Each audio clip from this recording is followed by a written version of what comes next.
Ma, he, he. Mama mkwe, yani hapa nahangaika. Maneno anasema kaangusha mimba. Yani ati mimba imeanguka.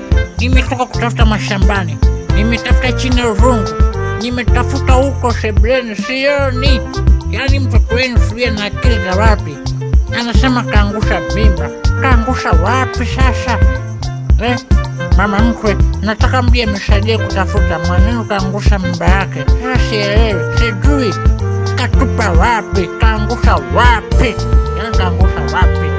Tumetafuta kote mama mkwe, hatuoni. Mimba ya mwanao hatuoni. Chini ya uvungu wa kitanda haipo.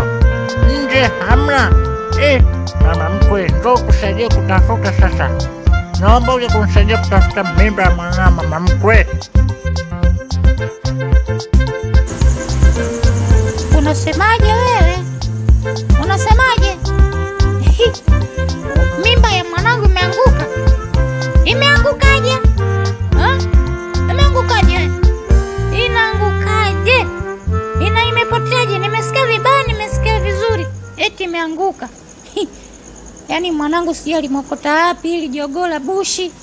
Ndio maana mimi baba Sumani nilimwambia sitaki wanamume wa design hii. Huyu mwanamume ndiye atamwoa mwanangu. Unaona sasa? Akili yake kama inarudi nyuma. Allah, bora naje nimchukue mwanangu.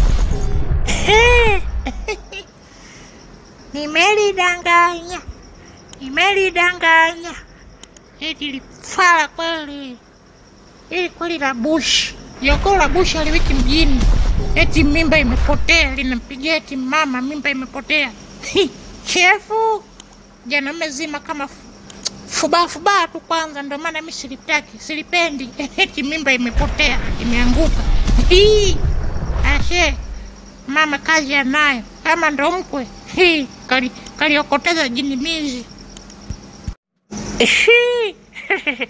Baba mkwe, ngoja tuwanyoshie maelezo, manake maneno alituelewesha bila, akasema mara mimba imeanguka. Nikasema kaangusha wapi huyu? Kumbe baba mkwe mimba ilianguka. Yani kuanguka yani na maana imeharibika. Nilimwelewa vibaya bwana mke wangu. Baba mkwe, tunaombeni mtusamehe. Si mnajua akili geuza hizi. Yani akili zangu geuza. Baba mkwe, tunaomba msamaha, mkasombee na kwa mama mkwe msamaha. Yani kwa kweli. Yani nikasema sasa mimba ya mwanangu imepoteaje? Mimba ya mwanangu imeangukaje? Kumbe baba mko hamjaelewa vizuri. Yani akili zenu na kipara changu kinaendana kabisa. Hamna kitu. 2 hamna, 3 hazisomi. Angalia, uvue miwani, usigeigi kuvaa baba mko miwani. Yetu sisi tunavaa macho mabovu. Siku nyingine muulizane vizuri huko, sio mnaongea tu. Allah.